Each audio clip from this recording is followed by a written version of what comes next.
Robbie Robertson says he found some resolution with his old drummer bandmate Levon Helm near his end. I'm John Beaudin from rockhistorymusic.com.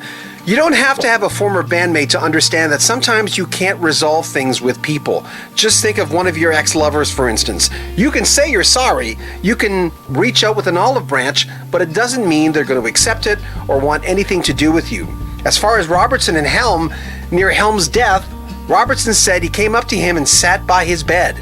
CBS Sunday Morning featured an interview with Robertson while he was promoting his new autobiography, Testimony. And interestingly, during the interview, Robertson was having problems finding the chords or remembering the chords to one of their most famous songs, The Night They Drove Old Dixie Down. Robertson says, "Yeah, I barely remember it. I haven't played it since the Last Waltz." The first run of the band with all its original members ran from 1968 to 1977-78, and splitting up the band was tough on some of its members, especially Helm, who told CBS Sunday Morning 5 years before his death, "That don't make sense. Have a big going out of business concert?" when talking about the Last Waltz. He also added that swan song concert was Robertson's attempt to celebrate himself. Back then, reporter Anthony Mason asked Helm if there would ever be any healing between them, to which Helm answered, "I doubt it. Not as long as he wants to claim everything the band ever made." Fast forward to today, Mason looks at Robertson and says, "Did you guys ever mend fences?" Robertson says, "As much as I love him and admired his extraordinary musical talent,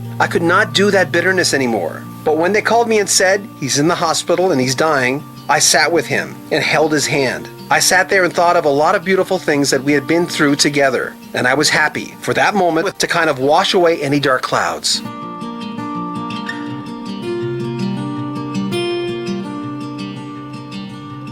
In 1994, the three once again appeared on stage at the Rock and Roll Hall of Fame as the band was inducted. Helm did not attend. The drummer was still at odds with Robertson for years over accusations of stolen songwriting credits. Levon Helm died of cancer on April 19, 2012. He was 71. At 55, Rick Danko passed of heart failure in his sleep on December 10, 1999. Richard Manuel committed suicide after performing with the band March 4, 1986. He was 42. As of this taping, Garth Hudson is 79, Robbie Robertson 73.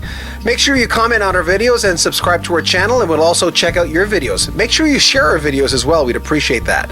I'm John Beaudin. This is Rock History Music.